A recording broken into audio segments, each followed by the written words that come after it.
No próximo dia 16, senador Pedro Simão, nós teremos a entrada em vigor da Lei de Acesso à Informação, que nós aprovamos aqui. Eu tive a honra de ser o relator.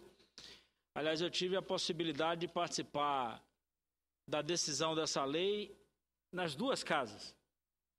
Eu votei na lei quando era deputado e tive a oportunidade de ser relator à lei aqui no Senado. É um importante instrumento. Nós fizemos, inclusive, agora de manhã em Salvador, um seminário com representantes municipais, com o Tribunal de Contas dos municípios, para exatamente a preparação, meu caro Pedro Simão, das estruturas públicas para esta lei. Eu, inclusive, até na última quinta-feira, próximo passado, remeti à direção da casa um questionamento ou um pedido de informações para que a gente tivesse ciência do que está sendo produzido, para que a partir de 16 de maio nós tenhamos o cumprimento desta lei.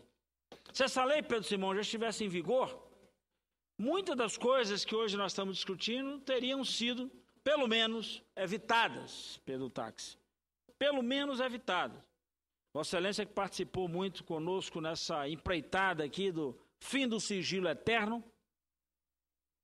Portanto, é importante que nós, aqui do Congresso Nacional, façamos a nossa parte, com esforço no sentido de que a lei em vigor, as instituições possam ofertar aos cidadãos as condições para entregar, cumprindo o seu dever, aos cidadãos,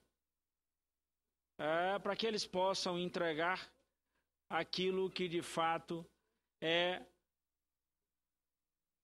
importante nesse cenário de combate à corrupção, de transparência, de zelo pela coisa pública. Então é fundamental que combinemos essas diversas frentes.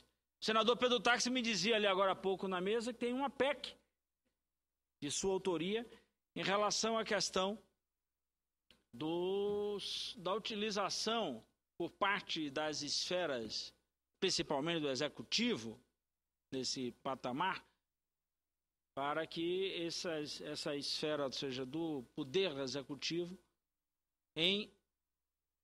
utilizando essa ferramenta da exigência da ficha limpa na ocupação dos cargos públicos, dê o grande exemplo. Portanto, você já começar a trabalhar a partir de quem é que opera. Ora, quem não tem uma ficha tão limpa não pode querer, de forma nenhuma, a continuidade da ação de ficha limpa nos atos dos gestores públicos. Até seria incoerente, incongruente. Tá? Nós poderíamos dizer que era aquela velha história do que diz o seguinte: alguém poderia chegar na esfera pública, meu caro Pedro Simão, e dizer assim: faço o que eu digo, mas não faço o que eu faço. Que moral teria? Não tem como. Então, acho que é importante, principalmente nesse momento em que a gente, aqui no Congresso Nacional, dá um exemplo importante, que é a CPMI transcorre, o Senado continua com os seus trabalhos normalmente.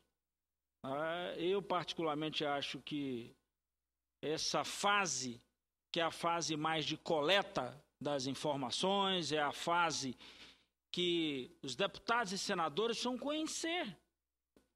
Que caminhos foram trilhados, que informações chegaram a esse caminho, para depois a gente até, num passo seguinte, decidir quem deve e quem não deve vir. Portanto, botar o carro adiante dos bois não funciona. Eu não posso pretender arguir fulano, beltrano ou ciclano sem saber efetivamente o que é que foi traçado. Essa CPI, meu caro Pedro Simão, acontece de uma forma diferente das outras. Nas outras, nós montamos estrutura aqui para coletar informações. Nessa, nós montamos uma estrutura para analisar as informações que já foram coletadas, de ações que já foram desenvolvidas. pela Polícia Federal, pelo Ministério Público, pelo Judiciário. Então, portanto, nós precisamos olhar isso e apontar, a partir da nossa ação, caminhos. Aí sim, para que não digam por aí afora que a nossa pretensão pode ser uma pretensão só de fazer um oba-oba e não tem encaminhamento, ou na linguagem que todo mundo utiliza claramente, aí que é terminar em pizza. Por exemplo, eu tenho defendido, e o senador Pedro Táxi, a senadora Vanessa, também é uma das que tem participado dessas reuniões e está na CPMI, são testemunhos de uma opinião que eu tenho expressado, que em alguns casos até talvez eu não precise chamar nenhuma dessas figuras. Se eu encontrar os elementos necessários para, eu diria, não uma condenação, mas pelo menos para remeter para a instância que deve julgar essas figuras, por que eu teria que ouvi-los? Remeto para a instância. A nós, Pedro Simão, enquanto parlamentares, a nós, e aí eu estou falando senadores e deputados, nos foi inclusive dado a partir do processo eleitoral a prerrogativa de julgar os membros das nossas casas. Aqui não é uma instância do judiciário, nós não julgamos crime, nós julgamos decoro parlamentar. O julgamento do crime, se porventura encontrarmos aquele conjunto de informações, esse crime será julgado por instância externa e não pela gente. Nós não temos essa prerrogativa constitucional. Eu diria até acertadamente. Muitos dos parlamentares não são do ramo, digamos assim, não são da jurídica. Eu, inclusive, não tenho nenhuma formação jurídica. Imagine a gente estatuir agora uma regra que nós passaríamos a decidir sobre procurador, sobre governadores. Está errado. Quem decide sobre procuradores é o Conselho do Ministério Público, órgão constituído com essa envergadura. Quem decide sobre governadores? STJ. Portanto, não somos nós. Nós decidimos a quebra de decoro. Essa é a nossa função. A outra função nessa CPMI, meu caro Táxi, que é a função fiscalizadora de nossa parte, essa sim, nós temos que cumprir, eu diria, rigidamente. Analisando onde é que houve, onde não houve, que tipo de envolvimento, a partir dessas informações, as ligações, o que foi estabelecido, o que foi produzido. E se encontrarmos esse tal crime, remeter para que as instâncias adequadas promovam o julgamento e promovam o encaminhamento das questões. Portanto, eu acho que essa deve ser a nossa tarefa, para ter consequência esse trabalho. Olhar as informações, apurar, checar as informações, ligar os pontos, estabelecer as suas vinculações e aí orientar qual deve ser o caminho e qual a instância que deve adotar. Agora, tem uma outra coisa que é muito importante, meu caro senador Pedro Táxi, que façamos como resultado disso. Espero que extraiamos dessa leitura, que volto a insistir, diferente de todas as épocas, Pedro Simão. Diferente. Espero que extraiamos disso lições que nos permita, enquanto parlamentares, a produção de legislação capaz de coibir essas coisas. Para sair desse processo, a gente sempre chegar depois do fato consumado. Por isso que fiz referência aqui à Lei de Acesso à Informação. A CGU age muito bem, mas depois do fato consumado. Aí vai lá, apreende aquilo outro, acessa a informação, constata chegando aos dados que houve malversação, que houve desvio. E aí eu pergunto, quanto disso, meu caro Pedro Simão? Vossa Excelência, que é um senador muito mais experiente do que eu, mais juventude acumulada, digamos assim, não vamos dizer mais velho, acumulou mais juventude do que eu ainda estou começando, quanto disso retorna aos cofres públicos? A própria CGU deu um dado recentemente aí que não chega a 1%. Além de uma coisa que a sociedade toda cobra. As pessoas que se beneficiaram disso, não é só o bloqueio dos bens, não. Como é que isso reverte? Como é que isso volta? Porque tem muita gente vivendo na boa aí a partir do que fez. Uns condenados, outros soltos, e vivendo do resultado daquilo que amealharam de forma indevida. Portanto, eu espero que essa lição sirva para a gente ir produzindo cada vez mais leis duras, capazes e eficazes na ação de combate a essa prática de corrupção.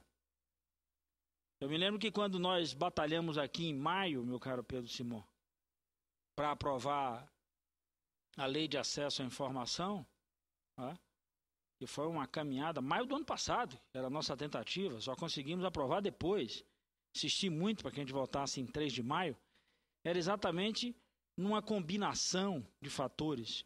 Depois, quando surgiu o escândalo Cachoeira, eu propus aqui esta casa que nós juntássemos 3 senadores. Não mais do que isso, para não criar comissão, que comissão se arrasta com reunião uma vez por semana, para que esses 3 senadores pudessem fazer uma espécie de compilação.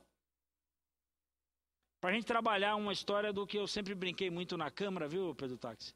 Que eu dizia assim, vamos criar o cumpra-se e o revoga-se. Cumpra-se o que está em vigor. E revoga-se um conjunto de leis que tem aí, que nem serve mais esse conjunto para aplicar absolutamente em lugar nenhum. Então era juntar isso. Vossa Excelência está me dando informação, tem uma PEC de um assunto que o governo federal acaba de anunciar que vai fazer. Provavelmente Vossa Excelência deve ter apresentado isso aqui no início do mandato de Vossa Excelência. Tempo suficiente já para a gente ter aprovado. Na Câmara dos Deputados, meu caro senador Pedro Simão, tramita desde outubro de 2010 um projeto idêntico ao que a comissão de juristas, ou aqui da nossa casa, ou dos notáveis juristas, essa comissão apontou, que é punir duramente a pessoa jurídica. Está tramitando o senador Pedro Simão na Câmara dos Deputados, desde outubro de 2010, que é punir o corruptor. Quem gesta a ação e utiliza a esfera pública. Essa semana agora, a nossa comissão aqui de juristas apontou como sendo isso uma das coisas decisivas no combate à corrupção. Está lá desde outubro de 2010. Então, essa história do cumpra-se e revoga-se, eu quero acrescentar a essa chamada acuidade no aprova. Vamos ver o que efetivamente tem tramitando em nossas casas, já sugeridos por parlamentares das 2 casas, para a gente trazer para a ordem do dia. Por isso que eu sugeri até aqui, na época, que fosse a senadora Ana Amélia, o senador Mozarildo, e se não me falha a memória, o senador Acirgo Gás. O senador Mozarildo, porque tinha tido essa intenção quando dessas denúncias, ele dizia, está na hora da gente fazer um esforço. Então eram esses 3, para que eles pudessem, olhando de forma muito mais minuciosa, o que tem no interior das comissões, para a gente tentar trazer para a ordem do dia. E emprestar com essa aprovação ferramentas importantes ao combate da corrupção. Eu hoje estava, senador Pedro Simão, com a CGU em Salvador, num importante seminário. Um dia que basicamente antecede a entrada em vigor da Lei de Acesso à Informação. Trabalhei com a CGU em conjunto. Louvável a atitude do nosso controlador-geral, Jorge Age. Mas de nada adiantou esse tempo inteiro a caminhada dele, porque ele não tinha até então uma ferramenta como essa, e não tem essa outra ferramenta que eu estou me referindo aqui, que é a ferramenta para combater o crime e para punir duramente a pessoa jurídica envolvidas as pessoas jurídicas nessas transações. Então, portanto, é importante que nesse conjunto de coisas, a gente tente sair daquela lógica de que a gente só chega depois. Isso me parece até aquele quadro que tinha, feito por inclusive um falecido, mas um militante da luta política durante muitos anos, o Milani, um ator, e que ele dizia assim depois das coisas,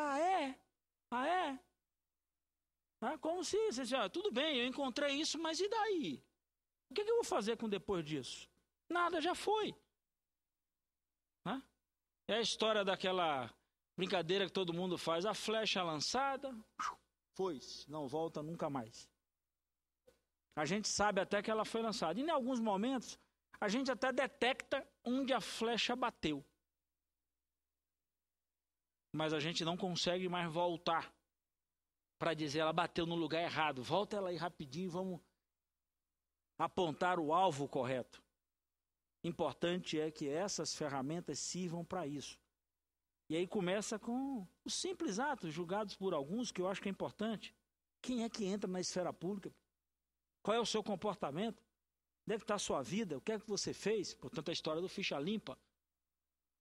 Qual é o problema, senador Pedro Simão, de um dirigente de município, de estado, da União, um dirigente do parlamento, um diretor de uma repartição pública, de uma estatal, enfim, onde é que for? Qual é o problema de pegar na mesma hora que ele toma uma decisão e tornar essa decisão publicizada? Permitir que ela chegue em todos os lugares, que todos possam ver. Uma licitação não é pública, senador Pedro Simão? Qual é o problema na hora que o cidadão decide que vai ter uma licitação? Essa informação ser colocada na rede mundial de computadores, vai ter uma licitação. Não, mas só os interessados, quem quiser que procure. Qual é o problema? Não vai ser público. E na hora de discutir se vai ter aditivo ou não, qual é o problema de tornar público? Olha, estou tomando a decisão aqui, enquanto diretor de um órgão, que essa obra precisa de aditivo. Por que não publica isso? Para permitir, inclusive, que milhares de pessoas se transformem em fiscais, em interessados no assunto. A forma de evitar, inclusive, o erro, senador Pedro Simão. Vamos tratar assim, para não dizer que a gente está querendo evitar a malversação. Para dizer que a gente está acusando todo mundo. Olha, vocês estão dizendo que lá só tem gente que faz safadeza. Tá bom. Se você comunica antes de fazer, você pode ser ajudado se porventura cometeu algum erro. Mas se isso não é divulgado, nós só vamos depois conhecer o erro quando formos apurar o desvio. Aí não há mais como reverter, há só como remediar. Então é essa cultura que nós precisamos introduzir. Eu sei que cultura não é fácil. Lei, senador Pedro Simão, as pessoas até rasgam, mas cultura não. Então, portanto, nós precisamos criar esse ambiente, estabelecer essa relação e trabalhar firmemente para que esta cultura, a cultura da coisa correta, a cultura de um processo sempre transparente, a cultura da informação, a cultura do comportamento reto, essa atitude seja uma atitude presente na vida de qualquer homem da esfera pública, em qualquer instância que ele esteja atuando. Isso não é nenhum favor, é nossa obrigação, Pedro Simão. Isso não é favor. Ser correto não é adotar uma postura de dizer, não, nós estamos fazendo, o sujeito é um sujeito excepcional. É uma obrigação. Então, portanto, esse estágio é um estágio que nos permitirá, inclusive, acumular, a partir dessas informações e desses casos, acumular cada vez mais um conhecimento para a gente, aproveitando esse novo tempo. Um novo tempo de novas ferramentas. A gente criando o caminho para inibir, para banir, para afastar a corrupção de uma vez por todas da esfera pública, porque na realidade, pessoal, quando alguém diz assim, eu tirei dos cofres públicos, não tirou dos cofres públicos. Cada centavo que sai é da vida, não é dos cofres públicos. É de cada cidadão, de cada cidadã. Talvez cofres públicos sejam depositários. Ou até onde se ordena a despesa, Mas isso sai da vida de cada um. É do bolso, inclusive, de quanto mais pobre, quanto mais vivendo em condições difíceis, essas pessoas pagam mais caro. Porque cada centavo desse que sai da sua vida, inclusive, não retorna como serviço para essas pessoas. Por isso, aprendamos nesse caminho, mas aprendamos a lição, tendo a capacidade de transformar isso aqui num grande laboratório, portanto, com aula prática e não aula teórica. E praticar essas ações é importante para esse momento. Muito obrigado.